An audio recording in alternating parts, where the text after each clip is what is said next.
This video brings out the second segment of the prize-giving interviews, which include the interviews of the most outstanding prize winners of the annual prize-giving this year.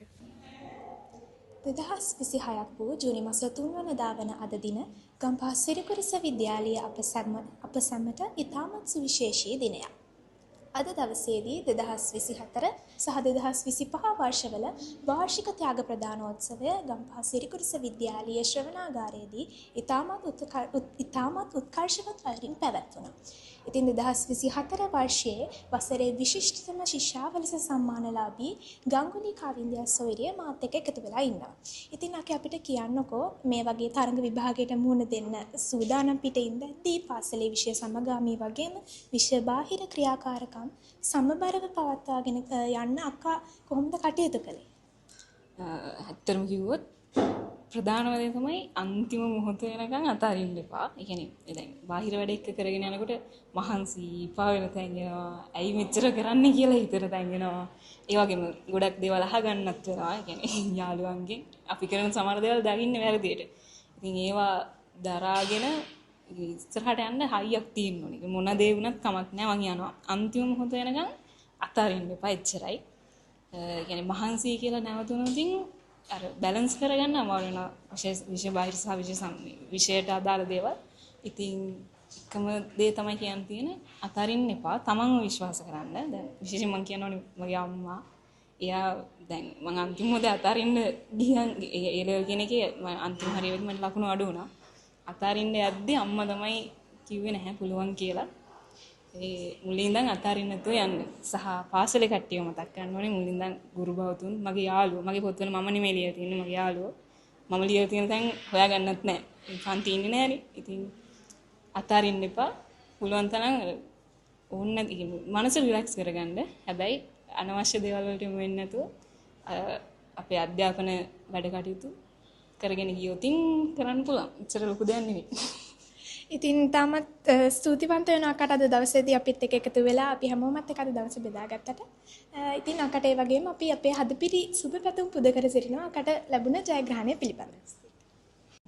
2025 වර්ෂයේ කැපී පෙනෙන ශිෂ්‍යාවට හිමි සම්මානය ලබාගත් දෙව්මිනී ගොරගම්පල. ඉතින් අක්කේ අක්කට අපේ පාසලේ ඉගෙනුම ලබන අනිත් ශිෂ්‍යාවන්ට ලබා දෙන්න තියෙන පණිවිඩය මොකක්ද? අම්මලින් කියන්න ඕනේ මට ගොඩක් සතුටුයි මේ සම්මානය මට ලැබුණ එක ගැන. ඒ වගේම ඉගෙනුම ලබන අනිත් නංගිලා හැම දෙනෙක්ටම මට කියන්න තියෙන්නේ හොඳින් ඉගෙන ගන්න. හොඳින් ඉගෙන ගන්න එක ඔයාලගේ අතේ තියෙන වගකීමක් පාසල වෙනුවෙන්. ඒ වගේම තමයි අනිත් වැදගත්ම දේ පුළුවන් හැම කෙනෙක්ම ක්‍රීඩාවක් කරන්න. ඒකෙන් ඔයාලට හිතා ගන්න බැරිදී ගොඩක් ප්‍රතිලාභ ලැබෙනවා. ඔයාලගේ අධ්‍යාපනයට පවා ඒකෙන් ඒක ක්ලබ් වෙනවා. ඒ නිසා හැම කෙනෙක්ම ක්‍රීඩාවක් කරන්න පුළුවන් නම් අනිවාර්යෙන්. ඒ වගේම පාසලට අභිමානයක් ගෙනෙන්න ඔයාලගේ උපරිමයෙන් කටයුතු කරන්න කියලා කියනවා මේ ඉගෙන ගන්න කෙටි කාලය තුල පාසල තුල ඒ විදිහට හොඳින් ඉගෙන ගන්න කියලා තමයි කියන්න තියෙන්නේ හැම කෙනෙක්ටම. ඉතින් අක්කා මේ ලබාගත් ජයග්‍රහණයට අපි සුබ පතනවා. ඒ වගේම අක්කගේ ඉදිරි කටයුතු සර්ව ප්‍රකාරයෙන්ම සාර්ථක වෙන්න කියලා ප්‍රාර්ථනා කරනවා. ස්තුතියි අපිත් එක්ක එකතු වුණාට. ස්තුතියි නංගි. Balancing academics and extracurriculars while dealing with the weight of leadership is not an easy task. So, I would like to know how you're feeling right now and a few messages that you would like to reflect towards our school community. Thank you for your question, Satindi. First and foremost, I'd like to thank all the reverend sisters, teachers, and my dear parents for being the pillars of my success. And to be honest, at this point, I have a humble sense of pride on my achievement, which has been the most special moments throughout my school journey. And also answering for your question, this journey hasn't been an easy task. It was filled with countless battles and days I wanted to give up. Despite all the definitions of consistency, I believe that it's something which comes with numerous ups and downs and countless challenges. Thank you, Nisandi. I truly believe that this was an inspiration for us all. Today, I have the pleasure of introducing an outstanding individual who successfully completed her 2024 A-level examination in the art stream and achieved the remarkable distinction of becoming Island 4th.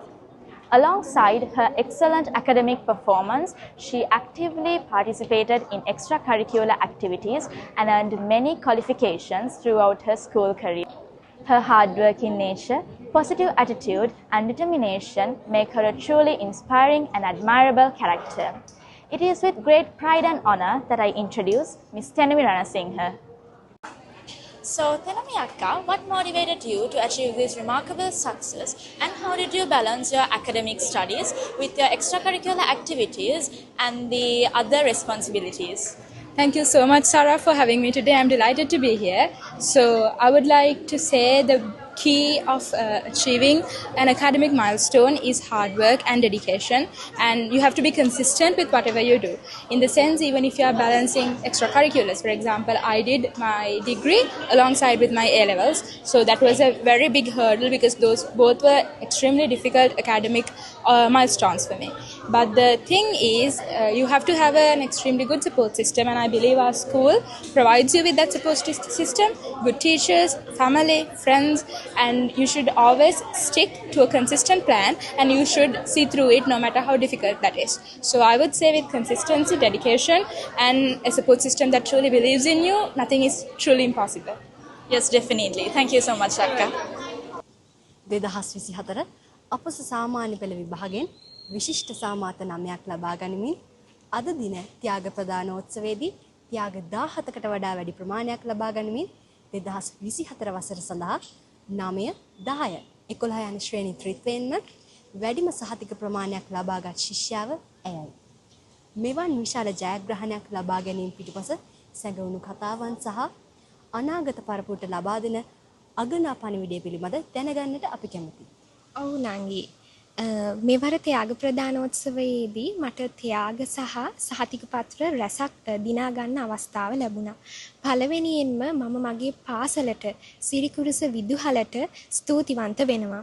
ඒ වගේම මගේ දෙමව්පියන් සහ මේ පාසලේම ආදි ශිෂ්‍යාවක් වෙච්ච මගේ සහෝදරිය, ඒ වගේම මට උගන්වපු සියලුම ගුරු මෑණිවරුන්ටම මම ස්තුතිවන්ත වෙනවා. ඉතින් මට දෙන්න තියෙන පණිවිඩය තමයි අපි මොකක් හරි වැඩක් එහෙමත් නැත්නම් පාසල් කාලයේදී ප්‍රදාන වෙන්නේ අපේ අධ්‍යාපන කටයුතු.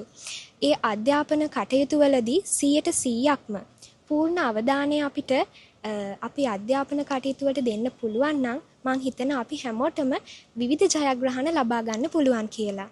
ඉතින් Tamanගේ අරමුණ ඉටු වෙනකල් උත්සාහය අත් නොහරින්න කියලා මම හැමෝටම කියනවා. ඔබේ අදහස් අප සමග බෙදාගත්තට බොහොමත්ම ස්තුතියි.